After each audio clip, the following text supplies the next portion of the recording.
arkadaşlar, örgü kanalıma hoş geldiniz.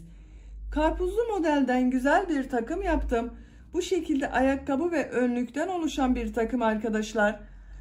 Ve bunun yapımını sizlerle paylaşmak istiyorum. Yaz mevsimindeyiz, tam da bu karpuzların zamanı. Ben bu önlüğün anlatımında yaptım. YouTube kanalıma yükledim. Siz de benim gibi böyle bir takım yapmak isterseniz önlüğün olduğu YouTube linkini bu videonun açıklama bölümüne ekliyorum. Siz izlemekte olduğunuz bu videonun açıklama bölümünde bulunan karpuzlu bebek önlüğü linkine tıklarsanız siz de bunun gibi güzel bir takım oluşturabilirsiniz. Biz bugün bu güzel ayakkabımızı yapacağız. Ayakkabının örgüsüne tabanını yaparak başlıyoruz. Yapacak olduğunuz bebeğin büyüklüğüne göre tabanı hazırlıyoruz. Daha sonra bu bölümlerini yapıyoruz. Ayakkabının örgüsünde ana renk olarak kırmızı renk kullanıyorum. Tabanın örgüsünde yeşil renk olarak böyle bir yeşil kullanıyorum. Ben bunları kullandım. Siz istediğiniz marka iplikleri kullanarak örebilirsiniz. Herhangi bir marka vermiyorum arkadaşlar. Kırmızı ve yeşil tonları da fark edebilir. Daha açık renkliler olabilir, daha koyu renk kullanabilirsiniz. Beyaz bölümünde bakın burada kullanılmak üzere de çok az miktarda beyaz ipliğe ihtiyacımız var. Çekirdeklerini yapmak için de siyah renk ipliğe ihtiyacımız var. Bir sap olması yeterli arkadaşlar. Düğme olarak da birer tane düğme yaptım bakın buraya. Şu şekilde çekirdekli olsun diye de inci düğme diktim. Siyah inciden düğme yaptım bakın. Çıkaralım görelim bir de ayakkabımızı. Şu şekilde birikli yaptım. Bebeğin bileğine göre istediğiniz yerden takabilirsiniz. Çok şirin ayakkabı gördüğünüz gibi. Ayakkabının örgüsünde tığ olarak da bu tığı kullandım ben arkadaşlar. 0 numara 2.1 milim. Siz de bu kalınlıkta kullanabilirsiniz. Veya 1 numara tığ kullanabilirsiniz. Çok kalın tığ olmazsa daha güzel olur. Daha büyük numaralı tığ kullanırsanız sizin yaptığınız ölçü daha büyük olacaktır. Ben bugün bu ayakkabıyı 3 aylık bebek ölçüsünde anlatıyorum. Siz bu ayakkabıyı yeni doğan bebek için yapmak isterseniz veya daha büyük bebekleriniz için yapmak isterseniz de bu taban ölçülerinin olduğu standart ölçü tablosunu ben bu videonun açıklama bölümüne ekliyorum. O tabloya bakarak ayak tabanını hazırlarsanız diğer tarafları benim yaptığım gibi yapabilirsiniz. Malzemelerimizi söyledik. Hazırsanız hep birlikte bu güzel ayakkabımızın örgüsüne başlayalım. Kanalıma abone değilseniz abone olmayı unutmayın lütfen. Örgü kanalıma abone olmak ücretsiz arkadaşlar. Örgü kanalıma ücretsiz abone olup orada bulunan zil şeklinde dokunarak açık konuma getirirseniz kanalıma video yüklediğim zaman ilk önce size bildirim gelecektir. Örgü kanalıma video yüklediğim zaman da ilk önce sizin haberiniz olacaktır. İzlediğiniz videolarıma beğeni ve yorumlarınızı da yapmayı unutmayın lütfen arkadaşlar. Örgü kanalımın devamlılığı ve daha da büyüyebilmesi için sizlerden gelen beğeni ve yorumlar çok değerli. Örgü kanalıma abone olup videolarıma da beğeni ve yorumlarını yaparak destek olan bütün arkadaşlara çok teşekkür ederim. İpimizi, tığımızı hazırlayalım. Hep birlikte bu güzel ayakkabımızın örgüsüne başlayalım. Hepinize kolay gelsin. İyi çalışmalar. Bu karpuzlu ayakkabının örgüsüne ilk önce tabanını yaparak başlıyoruz. Yeşil renk ile zincirler yapacağız. İlk ilmeği ben bu şekilde yapıyorum. Size nasıl kolay geliyorsa ilk ilmeği öyle yapabilirsiniz.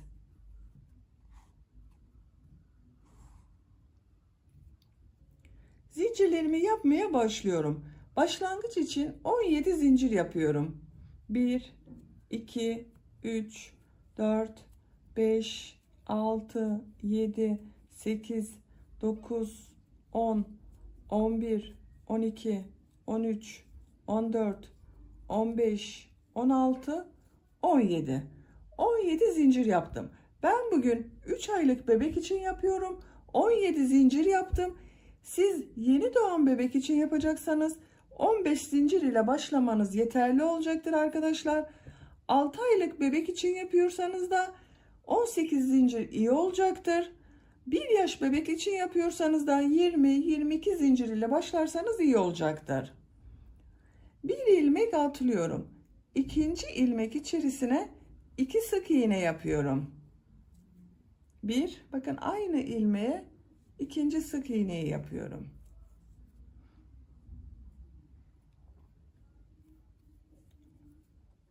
Takip eden 6 ilmek içerisine sık iğne yapıyorum. Birer defa yapıyorum. 1 2 3 4 5 6 sık iğneyi yaptım. İpliği tığın üzerine alıyorum. Bir yarım trabzan yapıyorum. Yarım trabzanı bakın bu şekilde yapıyorum. İpliği tığın üzerine alıyorum. İlmeğe tığ taktım. Trabzan alıyor gibi çektim. Tığın üzerinde 3 ilmek var. İlmek alıyorum. 3'ün içerisinden bir defa da çekiyorum. 6 tane de trabzan yapıyorum. 1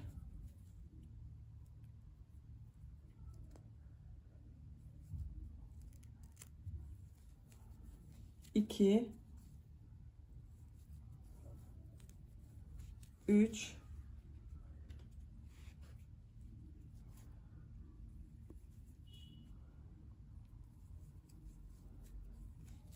4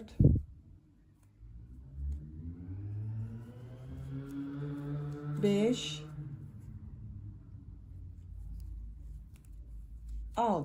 6 trabzan da yaptım. Son ilmeğin üzerine de bir ilmek içine 6 trabzan yapıyorum. Burası ayakkabının ön bölümü olacak. Yuvarlak olsun diye aynı ilmek içerisine 6 trabzan yapıyorum. 1 2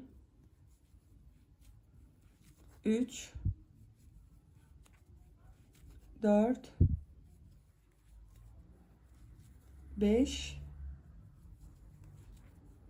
6 aynı ilmek içerisine 6 trabzanı yaptım. Şimdi tersine dönüyoruz.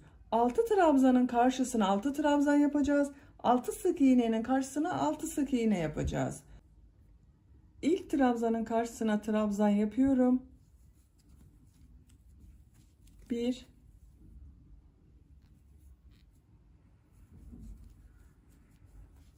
2 3 4 5 6 trabzanı yaptım. Burada bakın bir yarım trabzan yapmıştım. Tam karşısına bir yarım trabzan yapıyorum.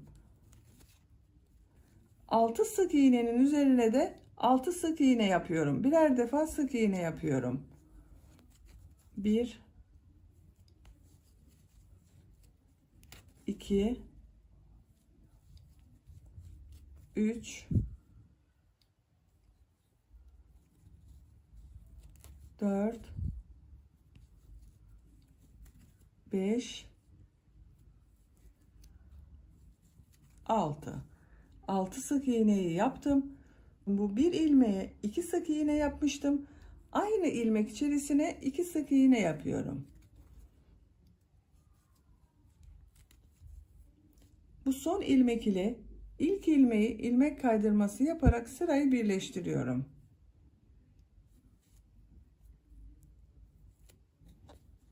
Bakın ilk sırasını tamamlamış olduk.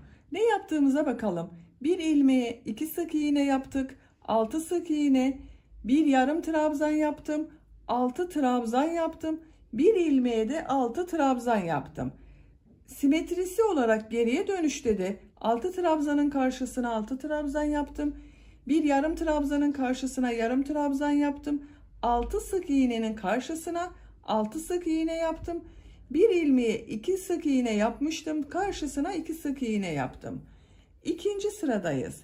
2 zincir yapıyorum. Burada bulunan 2 ilmek üzerine ikişer defa trabzan yapıyorum. ilk ilmek üzerine 2 trabzan yapıyorum. Artık tabanın örgüsü trabzanlarla devam edecek. Aynı ilmeğe ikinci trabzanı yapıyorum. İkinci ilmeğe de 2 trabzan yapıyorum.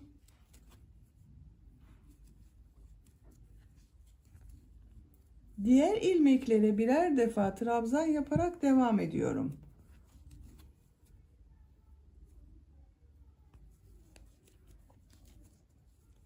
Burada bir ilmeğe 6 trabzan yapmıştım. Oraya kadar toplam 13 trabzanı yapalım. Her ilmeğe birer defa trabzan yaptım. 13 trabzan yaptım burada arkadaşlar. Bu 6 trabzanın olduğu yere geldim. Bu 6 trabzanın her birine ikişer defa trabzan yapacağız. İlk ilmeğe bakın 2 trabzan yapıyorum.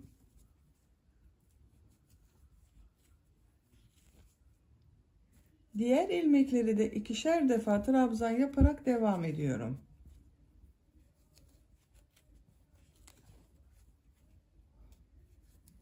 Altı ilmek üzerine ikişer defa trabzan yapıyoruz.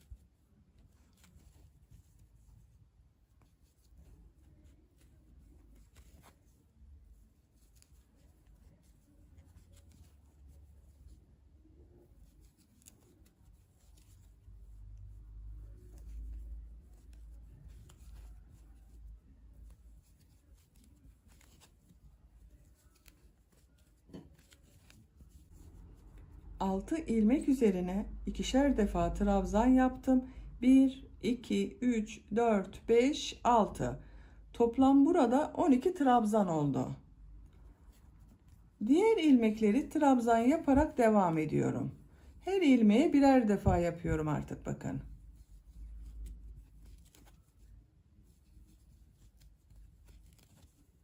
On üç trabzan yapalım buraya.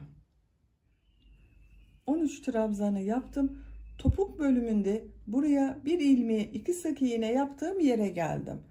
Bu 2 ilmek üzerine de ikişer defa trabzan yapıyorum.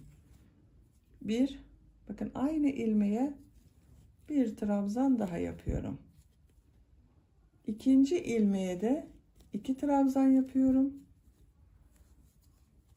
Bu sıranın başlangıcında da burada bulunan 2 ilmeğe 2 trabzan yapmıştım bakın. Bu son ilmek ile ilk ilmeği ilmek kaydırması yaparak birleştiriyorum. Bakın görüntü olarak böyle oldu. İkinci sırayı tamamladık. Üçüncü sıradayız. 2 zincir yapıyorum. Bu 1 2 3 4 ilmek üzerine ikişer defa trabzan yapıyorum. İlk ilmek üzerine 2 trabzan yapıyorum.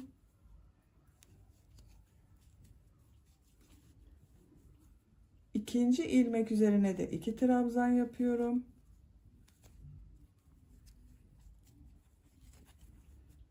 Üçüncü ilmek üzerine de 2 trabzan yapıyorum.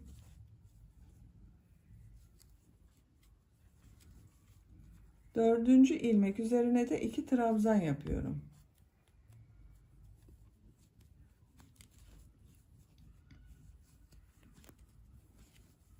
Dört ilmek üzerine ikişer defa trabzan yaptım. 8 trabzan oldu burada. Takip eden ilmekleri birer defa trabzan yaparak devam ediyorum. Her ilmeğe birer defa yapıyorum. Bu arttırma yaptığımız bakın 6 trabzan vardı. Bu ilk arttırma yaptığımız ilmeğe kadar 13 trabzan yapalım. 13 trabzanı yaptım. Arttırma yaptığımız bu ilk ilmeğe geldim bakın.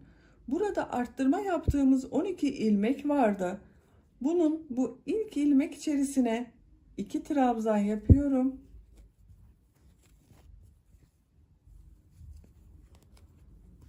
İki. Bir ilmeğe bir trabzan yapıyorum. Takip eden 8 ilmek içerisine ikişer defa trabzan yapıyorum. Diğerlerini bak ikişer defa yapıyorum.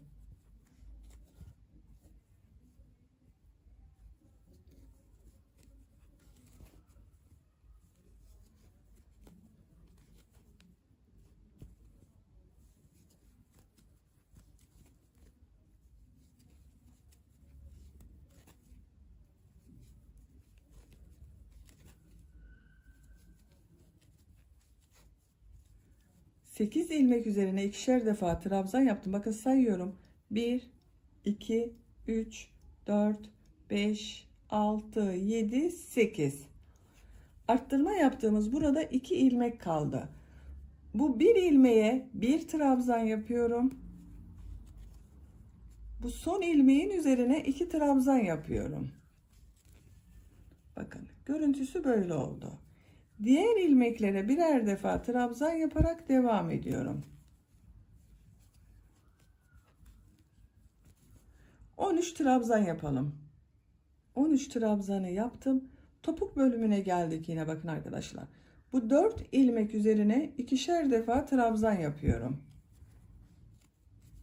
Bir, aynı ilmeğe ikinci trabzanı yapıyorum.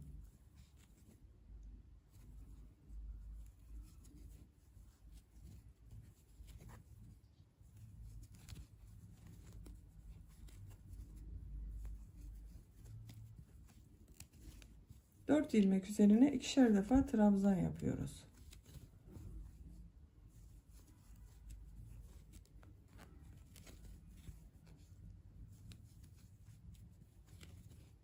Bu son yaptığım ilmek ile ilk yaptığım ilmeği ilmek kaydırması yaparak sırayı birleştiriyorum.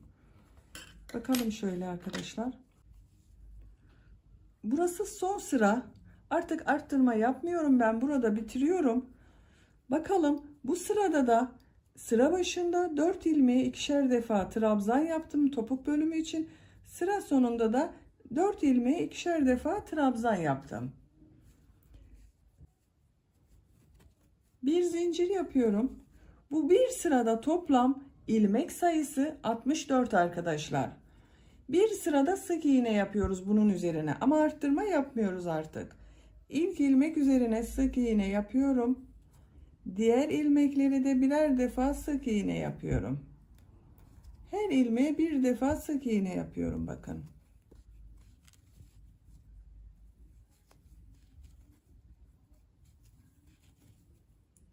Sık iğneler yaparak sıra sonuna kadar devam edelim.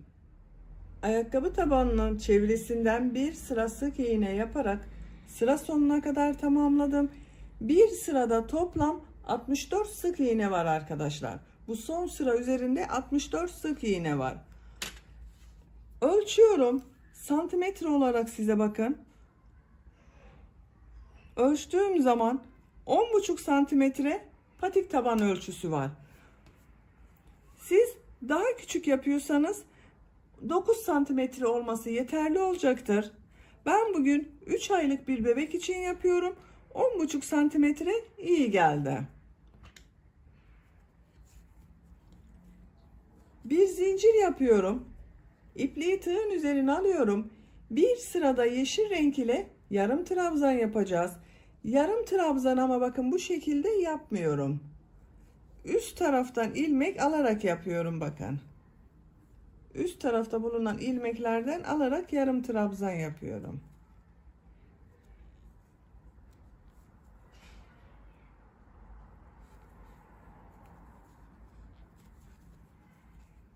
Her ilmekten bir yarım trabzan yapıyorum.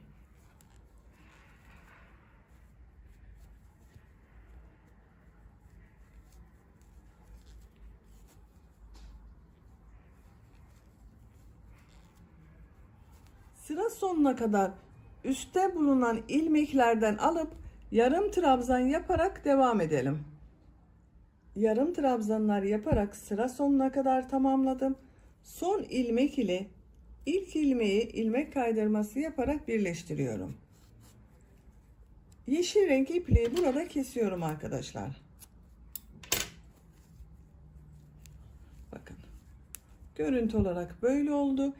İlmekleri üst taraftan alarak yaptığımız için bu yarım trabzanlar yukarıya doğru bakıyor, bakın. Bu bir sırada toplam yine 64 yarım trabzan var. Bu yaptığımız yer karpuzlu ayakkabımızın kabuk bölümü olacak arkadaşlar. Şimdi de beyaz renk ile kırmızı ile kabuk bölümü arasında bulunan beyaz bölümünü yapacağız. Aynı ilmekten beyaz renk ile bir ilmek oluşturuyorum.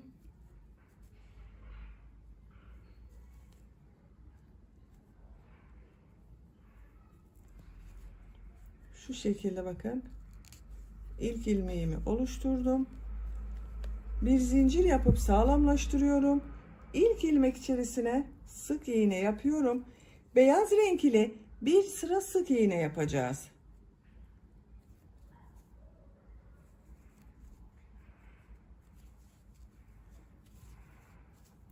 Diğer ilmekleri de sık iğne yaparak devam ediyorum.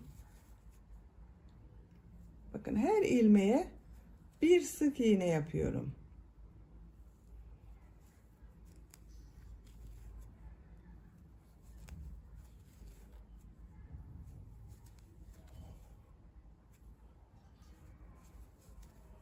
Bağladığım iplerin ucunda bakın içeride tutuyorum. Bu şekilde bir görüntüsü oluyor. Sık iğneler yaparak sıra sonuna kadar devam edelim. Her ilmeğe birer defa sık iğne yaparak sıra sonuna kadar tamamladım. Son ilmek ile ilk ilmeği ilmek kaydırması yaparak birleştiriyorum. Beyaz renk ipliği de burada kesiyorum.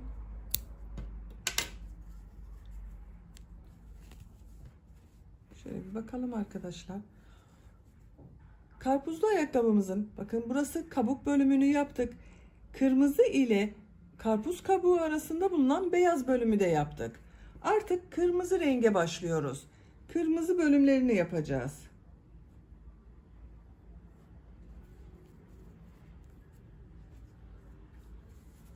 Son ilmekten kırmızı renk ile bir ilmek yapıyorum. Bir zincir yaptım, sağlamlaştırdım. Beyaz renk ile yaptığımız bu sırada da 64 sık iğne var arkadaşlar. İlk ilmek üzerine bir sık iğne yapıyorum.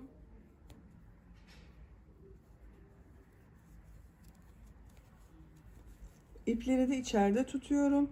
Diğer ilmekler üzerine de sık iğneler yapıyorum. Her ilmeğe bir sık iğne yapıyorum.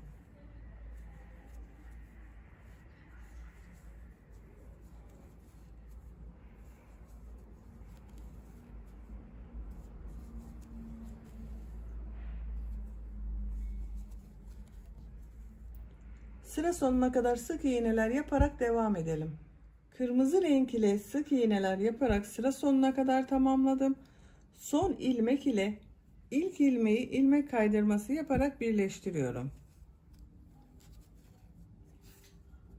Tekrar bir kontrol edelim arkadaşlar. Bakın görüntüsü böyle oldu. Artık ayakkabının örgüsü kırmızı renk ile devam edecek. Bir zincir yapıyorum. İlk ilmek üzerine sık iğne yapıyorum. Diğer ilmeklere de birer defa sık iğne yapıyorum. Bu sırada da toplam 64 sık iğne var. Her ilmeğe bir sık iğne yapıyorum.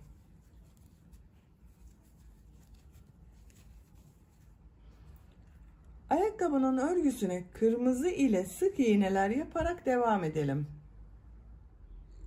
Kırmızı renk ile üst sıra sık iğne yaptım. Sayıyorum bakın. 1, 2, 3. Dördüncü sıradayız.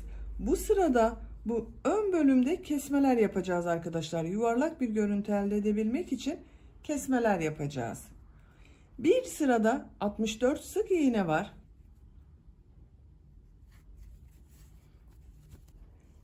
Bir zincir yapıyorum. İlk ilmeğe sık iğne yapıyorum. Diğer ilmeklere de sık iğne yaparak devam ediyorum. Sayalım. 20 tane sık iğne yapacağız arkadaşlar. Bu ön bölümde kesme yapacağımız yere kadar 20 sık iğne yapacağız. 1 2 3 4 5 6 7 8 9 10 11 12 13 14 15 16 17 18, 19, 20. 20 sık iğneyi yaptım. Buradan itibaren her iki ilmeği kesme yaparak bir sık iğne yapacağız. Sık iğne kesmesi nasıl yaptığımı gösteriyorum. Bakın. İlmeğe tığ takıyorum, ilmek aldım, çektim, çıkarmıyorum, bekletiyorum. İkinci ilmeğe tığ takıyorum, ilmek alıp çektim. Bakın bunu da çıkarmıyorum. Tığ üzerinde 3 ilmek var. İlmek alıyorum, üçünü bir defada çekiyorum. Bakın bir kesmeyi burada yaptık, tek ilmek şekline dönüştürdük iki ilmeği. İkinci bakın kesmeyi yapıyorum.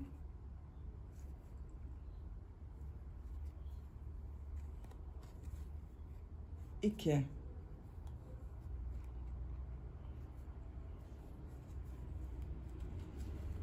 Bakın bu şekilde kesmeler yapıyoruz. 12 tane kesme yapacağız arkadaşlar. Kaç tane yaptığımızı sayıyorum. 1, 2, 3, 4, 5, 6,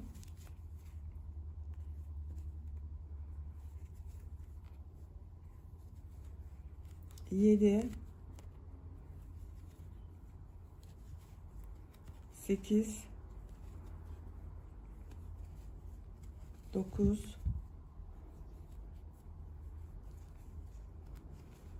10, 11, 12. 12 kesme yaptık. Sayıyorum. Bakın 1, 2, 3, 4, 5, 6, 7, 8, 9, 10, 11, 12. Burada 20 ilmek kaldı. Bu 20 ilmek üzerine de sık iğneler yaparak devam ediyorum. Her ilmek üzerine bir sık iğne yapıyorum. Sıra sonuna kadar devam edelim. Kesme yaptığımız ilmeklerden sonra 20 ilmek üzerine sık iğne yaparak sıra sonuna kadar tamamladım. Son ilmek ile burada yaptığım bakın ilk ilmeği ilmek kaydırması yaparak sırayı birleştiriyorum. Şeklini görelim. Bakın burada yuvarlak yaptık. Güzel oldu arkadaşlar. Görüntüsü böyle. Burada bir püf nokta vermek istiyorum arkadaşlar. Ben bu düz 64 ilmek ile üst sıra sık iğne yaptım. Bazı bebeklerin ayakları tombul olur. Eğer sizin bebeğinizin ayağı da biraz tombulsa bunu 3 sıra değil 4 sıra sık iğne yaparsanız daha güzel olacaktır. Ben bugün standart ayak ölçüsünde anlatıyorum arkadaşlar. Tombul ayaklı bebekler için 4 sıra sık iğne yapılması iyi olacaktır.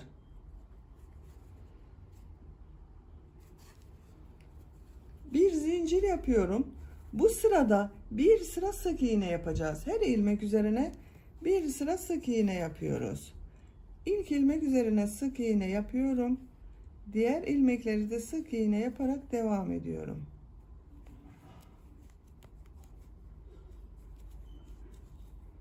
Sıra sonuna kadar devam edelim. Bir sıra sık iğne yaparak sıra sonuna kadar tamamladım. Son ilmek ile ilk yaptığım ilmeği ilmek kaydırması yaparak sırayı birleştiriyorum. Bakın. Sık iğneyi yaptığımız zaman daha belirgin oldu arkadaşlar bu bölüm. Bu bir sırada toplam 52 sık iğne var. Bir zincir yapıyorum. Bu sırada sık iğneler yaparak devam edeceğiz. Bu ön bölümde tekrar kesmeler yapacağız. Bu sırada kesme işlemlerini trabzan sırası olarak yapıyoruz arkadaşlar. Sık iğne kesmesi yapmıyoruz. Trabzan kesmesi olarak yapıyoruz. İlk ilmek üzerine sık iğne yapıyorum. 18 ilmek üzerine sık iğne yapıyorum. 2 3 4 18 sık iğneyi yapalım. 18 sık iğne yaparak kesme yapacağımız yere kadar geldim. Burada kesme yapmadan önce dengeyi sağlamak için bir yarım trabzan yapıyorum. İpliği tığın üzerine alıyorum. Buraya bir yarım trabzan yapıyorum. Bir trabzan kesmesi yapıyorum. trabzan kesmesini bu şekilde yapıyorum bakın. İpliği tığın üzerine aldım. İlmek aldım, çektim. Tığın üzerinde 3 ilmek var. İlmek alıyorum. 2 ilmekten çıkardım, bekletiyorum. İkinciyi çekmiyorum. Tekrar tığın üzerine iplik doladım. İkinci ilmeğe tığ takıyorum. İlmek aldım, çektim. Tığın üzerinde 4 ilmek var. İlmek alıyorum. 2 ilmekten çıkardım. Tığın üzerinde 3 ilmek var. İlmek alıyorum. 3'ün içerisinden bir defa da çekiyorum. Burada bir trabzan kesmesi yaptık. Takip eden ilmekler üzerine de üçlü trabzan kesmesi yapacağız arkadaşlar.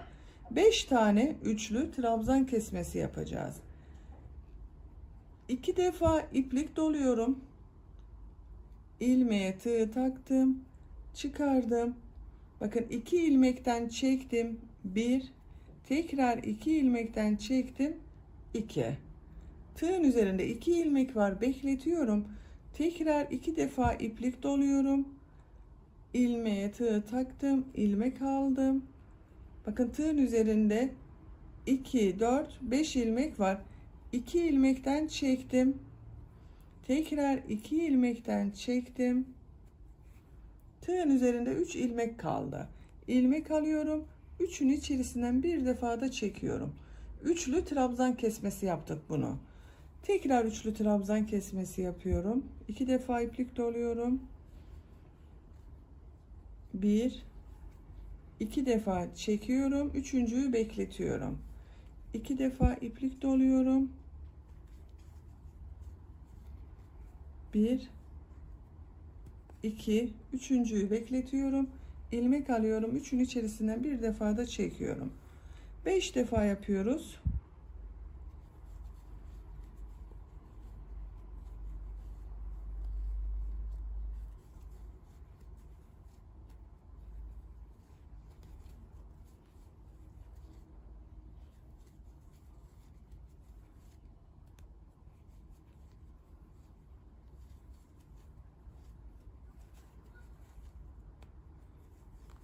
Bakıyorum. 1, 2, 3, 4. Beşinciyi yapıyoruz.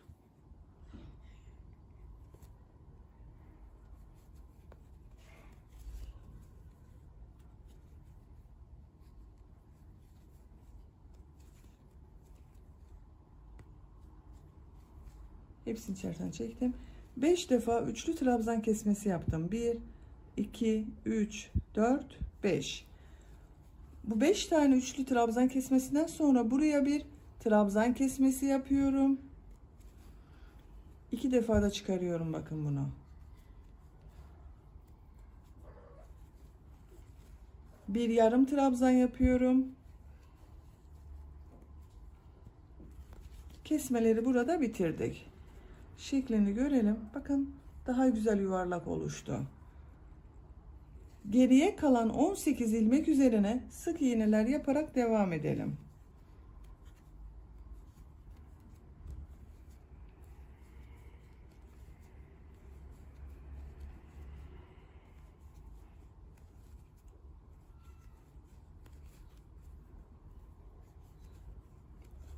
...18 sık iğne olarak bak sıra sonuna kadar tamamladım. Son ilmek ile ilk ilmeği ilmek kaydırması yaparak birleştiriyorum. Bakın görüntü olarak böyle oldu. Son sıradayız.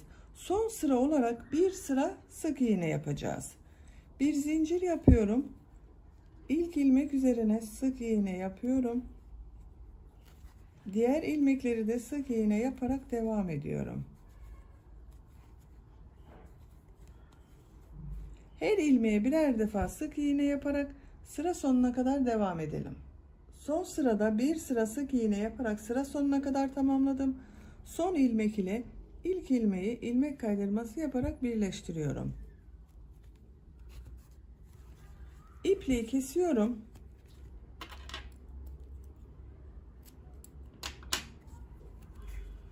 Şeklini görelim. Bu sırada toplam 45 sık iğne var arkadaşlar. Bir alt sırada 7 kesme yaptık. 5 üçlü trabzan kesmesi yaptık. 2 tane de trabzan kesmesi yaptık. Toplam 7 trabzan kesmesi yaptık. Burada toplam 45 sık iğne var. Şimdi arka bölüme gelecek olan bölümü yapacağız. Sayıyorum. Bakın bu birleşim yaptığımız yerden geriye sayıyorum. 1, 2, 3, 4, 5, 6, 7, 8, 9, 10. 10. ilmeğe tığ takıyorum. Buradan kırmızı renkli bir ilmek yapıyorum. Bir zincir yaptım, sağlamlaştırdım. Sık iğne yapıyorum. Bakın aynı ilmeğe sık iğne yapıyorum.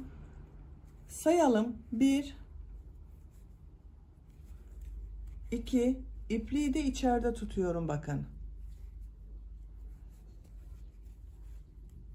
3, 4, 5, 6, 7,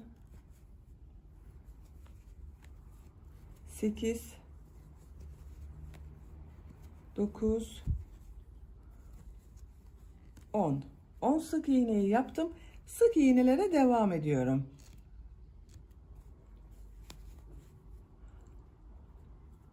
Burada bulunan bakın ilmeğe de diğer tarafta iplikten sonra bulunan ilmeğe de sık iğne yapıyorum. 11. Bu ipliği de içeride tutmaya devam ediyorum. 12, 13, 14,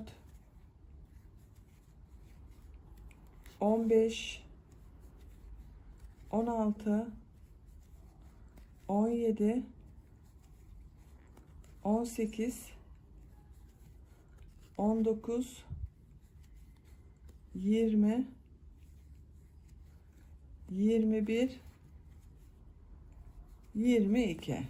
22 sık iğne yaptım.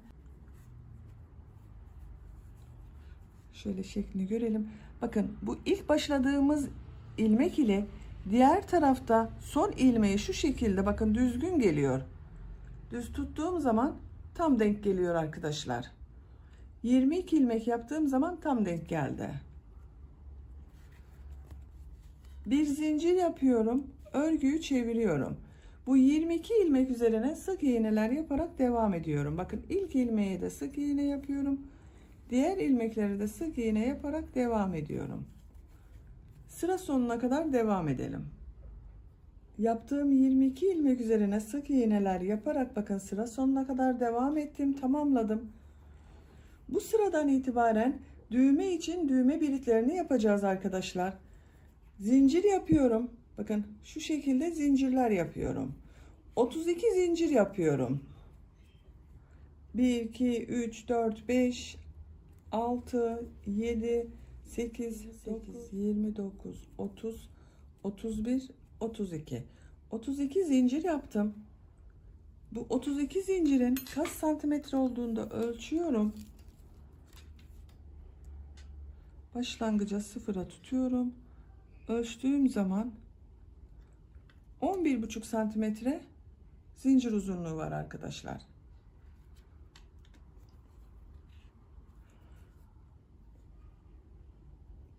Bu zincirler üzerine trabzanlar yapacağız ve düğme biritleri yapacağız.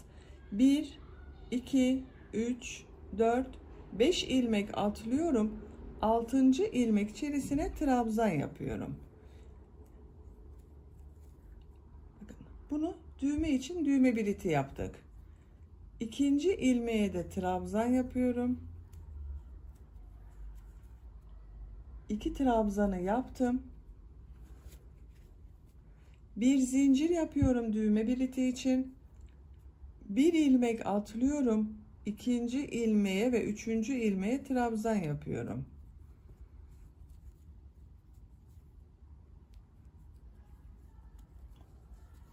Bakın düğme biritlerinin arasında ikişer defa trabzan yapıyorum. Bir zincir yapıyorum. Bir ilmek atlıyorum. Diğer ilmekleri trabzan yaparak devam ediyorum. Artık başka düğme biliti yapmıyorum ben. 1, 2, 3 düğme biliti yaptım, yeterli. Diğer ilmekleri trabzan yaparak devam ediyoruz arkadaşlar.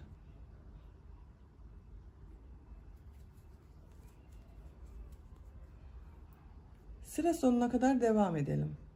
Zincirler üzerine trabzan yaparak bakın sonuna kadar tamamladım. Bu düğme bilitinden sonra kaç trabzan yaptığımı sayıyorum. 2, 4, 6, 8, 10, 12, 14, 16, 18, 20. 20 trabzan oldu son düğme bilitinden sonra arkadaşlar.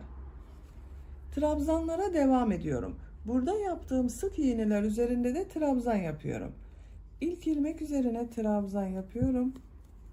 Diğer ilmekleri de trabzan olarak devam ediyorum.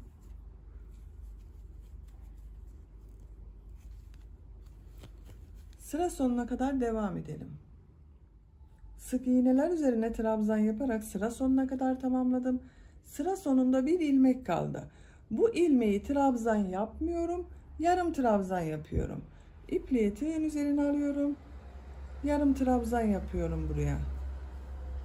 Burada bir hafif yuvarlak görüntü elde etmek istiyorum. Onun için arkadaşlar bakın. Sivri olsun istemedim. İpliği kesiyorum. Biraz uzun bırakıyorum. Düğme dikeceğiz buraya. Düğme dikecek kadar iplik bıraktım. Kesiyorum. Şeklini görelim. Kalıbımıza da giydiriyorum. Ayak kalıbına. Bakın. Düğme biritini de hazırladık. Düğmeyi buraya dikeceğiz arkadaşlar.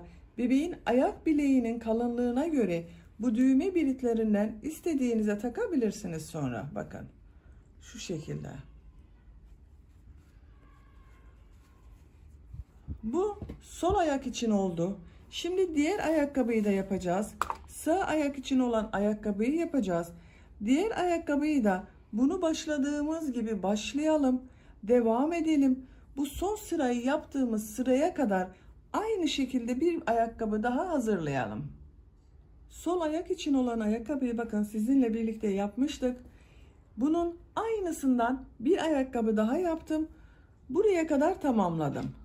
Burada 2 sıra sık iğne yaptım. 1, 2. Bu düğme bilitini yapacağımız sıradayım. Bu ayakkabı sağ ayak için olacak. Bu düğme biliti de bu tarafta olacak arkadaşlar. Bakın sağ sol bu son sırada belli oluyor. Bu son sıraya kadar her iki ayakkabı aynı şekilde yapılıyor. Bunda zincir yaparak birit yapmıştım. Bu sağ ayak için olacağından buraya düğme dikeceğiz. Bir zincir yapıyorum, örgüyü çeviriyorum. Bu ilk ilmek üzerine yarım trabzan yapıyorum. Diğer ilmekleri trabzan yaparak devam ediyorum. Bu trabzanı yapıyoruz bakın burada bulunan trabzanlarına.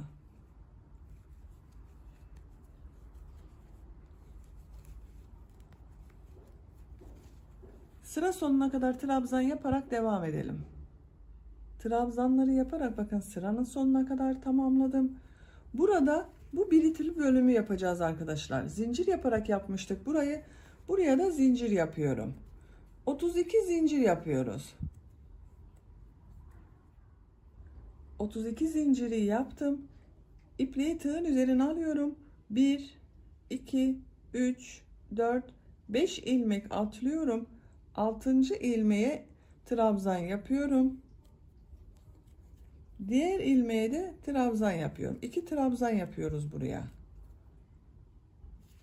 Bir zincir yapıyorum. Bir ilmek atlıyorum. 2 ve 3. ilmeklere trabzan yapıyorum.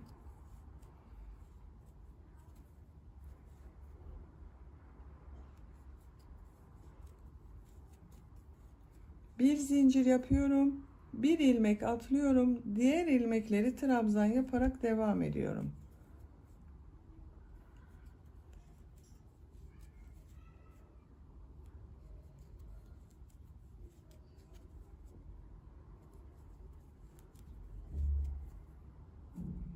Sıra sonuna kadar devam edelim.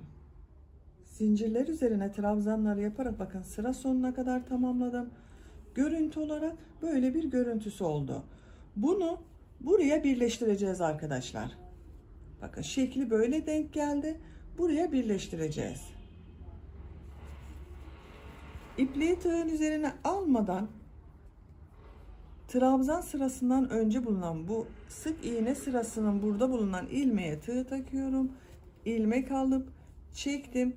Tığın üzerinde bulunan ilmekten de çekiyorum. İlmek kaydırması yaparak burayı birleştiriyoruz. İpliği kesiyorum. İlmeğin içerisinden çektim, bitirdim. Bakın burayı da birleştirmiş olduk. Düzgün oldu gördüğünüz gibi.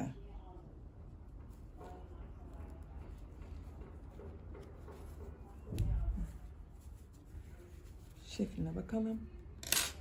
Bu ayakkabı da sağ ayak için oldu arkadaşlar.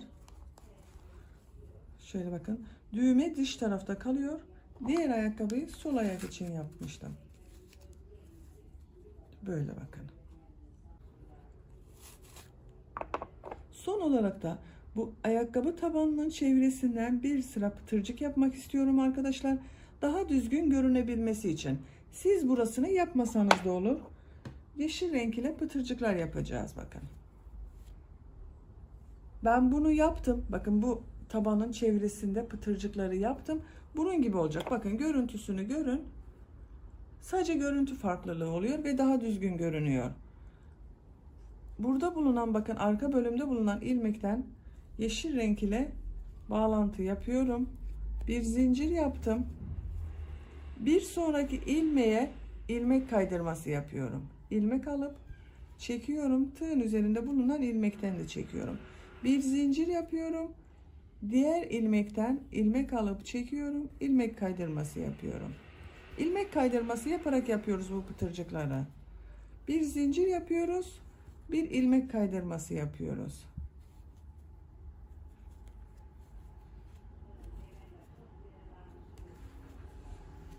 Bakın tırtıklı gibi bir görüntü elde ediyoruz burada. Sıra sonuna kadar devam edelim.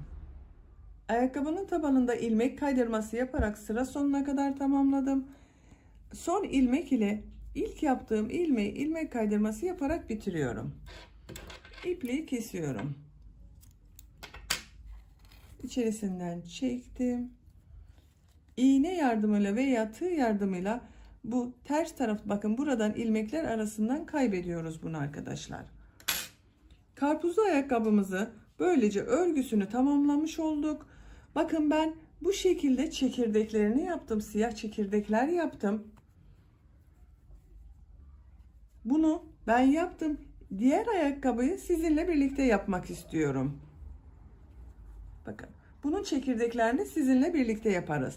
Ben bugün ip ile yapıyorum.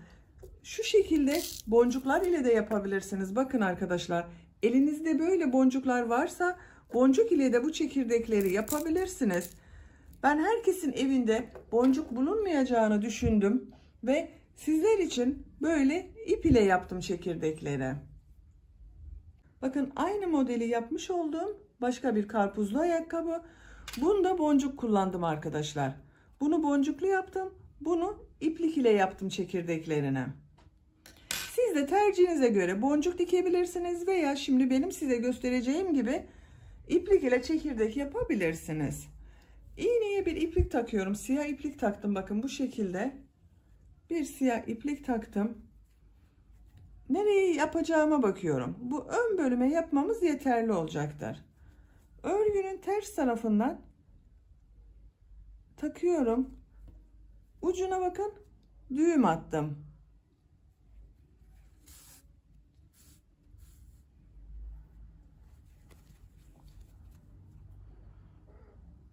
Ortalıyorum. Şuradan iğnenin ucunu çıkarıyorum.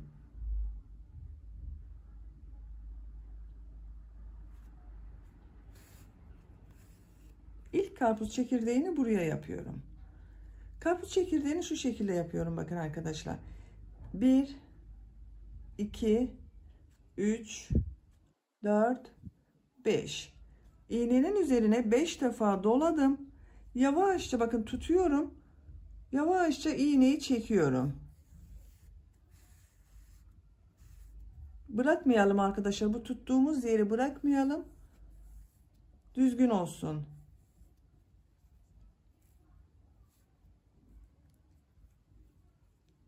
Örgünün bakın aynı ilmeğe iğnenin ucunu takıyorum. Ters taraftan çekiyorum. Bakın ilk karpuz çekirdeğini yaptık. Arada bir ilmek atlıyorum. Bakın bu ilmeği atlıyorum. İkinci ilmeğe ikinci karpuz çekirdeğini yapıyorum. Tekrar gösteriyorum. Bakın bu ipliği iğnenin üzerine 5 defa doluyorum. 2 3 4 5. Yerde yaparsak daha düzgün oluyor. Yukarıda olduğu zaman biraz zor arkadaşlar. Bakın yavaşça çekiyorum.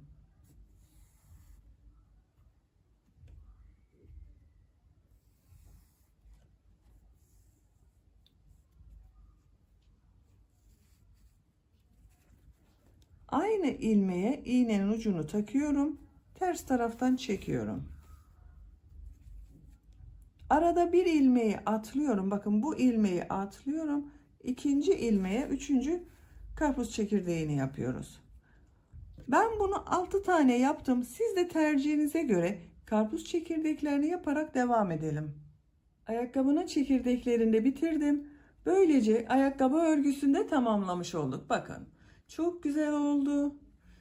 Tam karpuz mevsiminde çok güzel oldu arkadaşlar. Bu birit yaptığımız yere ben bir tane de ince düğme diktim bu şekilde bakın. Çekirdeklere de uyumlu olsun diye siyah ince düğme diktim. Siz istediğiniz gibi düğme dikebilirsiniz. Buraya 1, 2, 3 düğme biriti yapmıştım.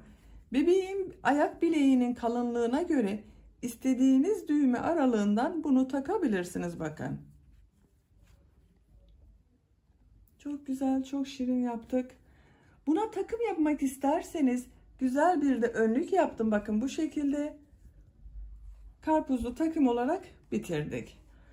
Böylece bir örgü anlatımımızın da sonuna gelmiş olduk. Beni dinlediğiniz ve izlediğiniz için hepinize çok teşekkür ederim.